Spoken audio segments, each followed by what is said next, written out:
지금 전 세계에서 가장 돈이 많은 사람이 있죠.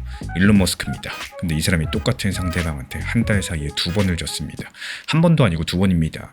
상식적으로 생각해보면 이건 머스크한테 악재죠. 그래서 저는 이 재판 내용을 끝까지 읽어보니까 갑작스럽게 엉뚱한 게 하나 떠올랐는데요.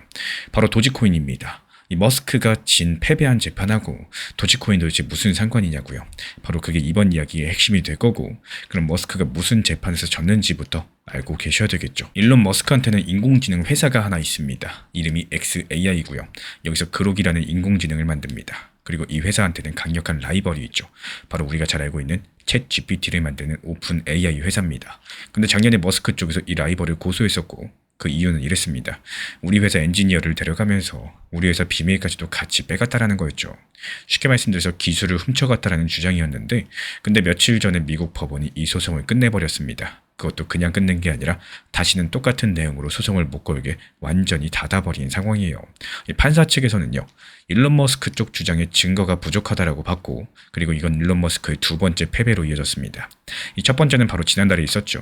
그때는 200조 원이 넘는 어마어마한 소송이었었는데, 거기서도 일론 머스크가 패소했습니다. 그리고 그 소송은 오픈 AI가 원래 돈을 벌지 않는 회사로서 시작해놓고선 슬쩍 돈벌이로 변했다, 이런 주장들이었는데요.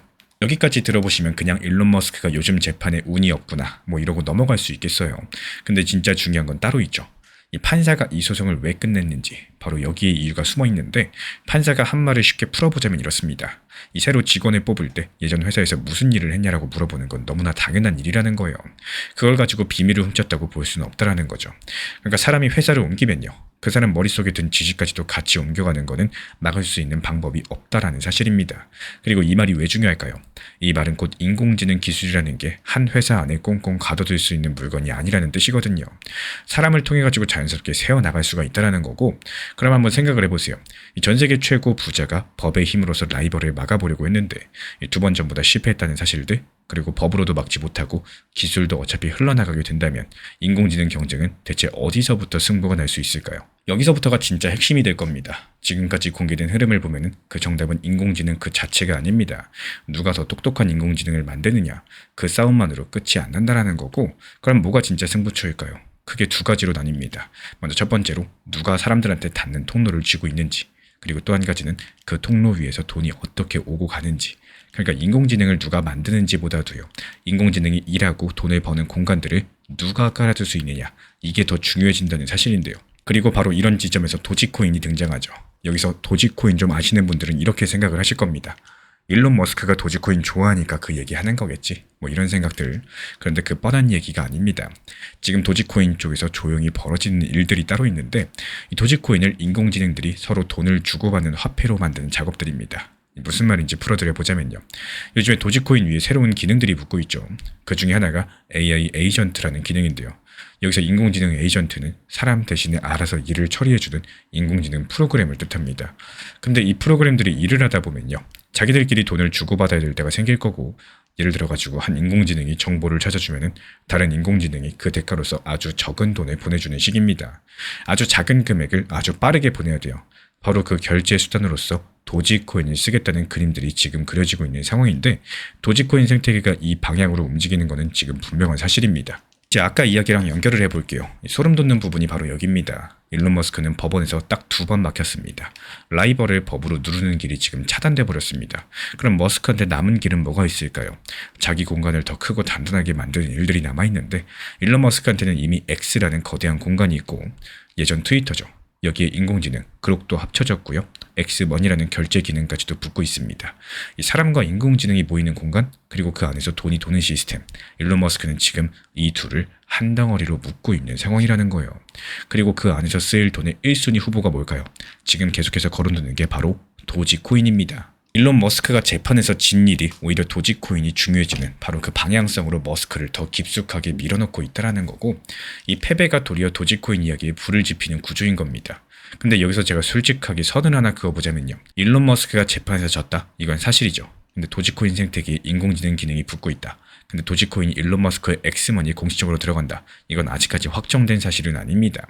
도지코인 쪽의 핵심 업그레이드도 아직까지 정확한 출시 날짜가 나오지 않은 상황이고요. 그리고 한 가지만 더 솔직하게 말씀드려 볼게요. 지금 도지코인 가격이 좋지가 않죠. 최근 한 달 사이에 상당히 많이 내려와 버렸습니다. 그래서 이번 영상은 지금 당장 매수하셔라 이런 이야기가 절대 아니에요.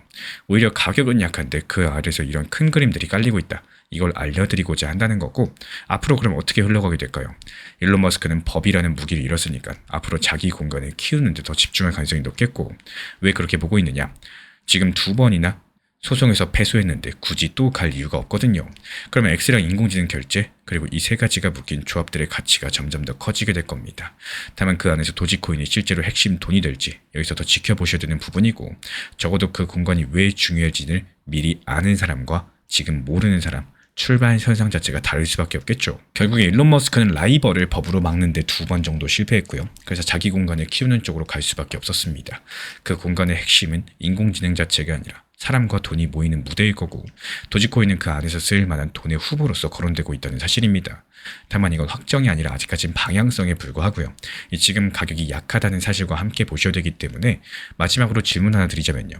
만약에 일론 머스크가 정말로 도지코인을 자기 무대의 돈으로 선택을 한다면 그 신호는 과연 어디서 가장 먼저 나타날 수 있을까요? 이어지는 다음 영상에서는 그 신호를 미리 알아챌 수 있는 방법들 같이 한번 찾아볼 예정입니다. 지금 시장이 재미없다라고 해가지고 그냥 시간을 보내기보다 시장을 이해하는 시간으로 활용을 해보셨으면 좋겠습니다. 많은 분들께서 시장이 재미없다고 느끼는 이유들, 결국에 도지코인 하나만 바라보고 있었기 때문인데요. 하지만 시장 전체를 보면 항상 움직임을 보이는 구간들, 그리고 쉬어가는 구간들이 존재할 수밖에 없겠습니다. 특히나 지금 같은 시장에서는요, 특정 한 가지 종목보다는 오히려 시장의 흐름 자체를 보는 시각들이 중요하다라는 말씀을 드리고 싶은 거고, 한 종목에만 집중하면 오히려 시장이 멈춘 것처럼 느껴질 수 있겠지만, 이 시야를 넓혀보면 생각보다 다양한 기회들이 존재할 수밖에 없겠죠. 결국에 지금 시장을 즐기기 위해서는 내가 원하는 방향성보다는요, 시장이 움직일 수 있는 방향성에 대해서 먼저 이해하고자 하는 노력들이 필요하다라는 말씀을 드리고 싶고, 이 도지코인에 대해서 제가 직접 설명을 드리고 있지만요, 이 정보방 중에 단기 종합방에서는 단기 알트 타점들에 대해서 안내를 도움드리고 있는 이유도 결국에 시장을 순환하는 구조이기 때문에 너무 한 가지에만 몰빵으로 신경 쓰는 것보다는 이런 시장 전체를 보는 게 더 효율적이기 때문이겠습니다.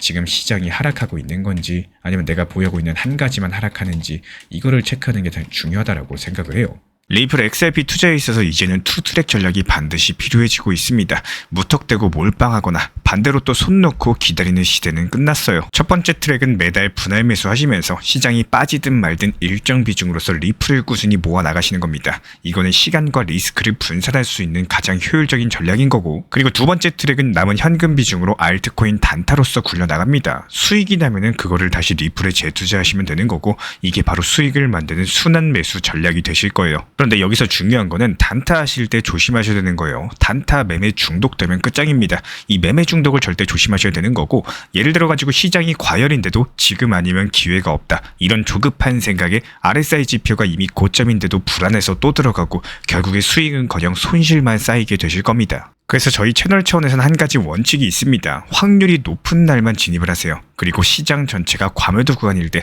비트코인 기준 RSI가 바닥을 찍을 때, 그때 알트코인 중에서 최근 거래량이 급등한 종목이 과매도의 경우 MACD, 볼린저 밴드, 이동평균선과 일목균형표 참고해서 신중하게 매수 진입 타점 들어갑니다. 그리고 그 외에는 아예 매매를 쉬는 날도 반드시 있어야지 진짜 단타인 거고, 그렇다면 이걸 어떻게 구별할 수 있는지 궁금하실 거예요. 여기서 챗 GPT가 등장을 합니다. 저희는 챗 GPT를 단순한 도구로 쓰지 않습니다. GPT한테 오늘 확률 높은 진입 타이밍이냐, 이렇게 물어볼 수 있게 맞춤 프롬프트를 사용을 하는데요.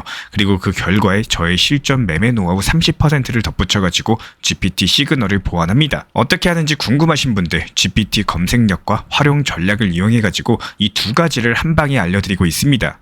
현재 보이시는 번호로서 리플 단타라고 문자 남겨주세요. 지금 이 영상 보신 분들에게만 오픈합니다. 그냥 GPT 쓰는 법이 아니라 투자로 연결되는 GPT 사용법 지금 바로 알려드리도록 하겠습니다.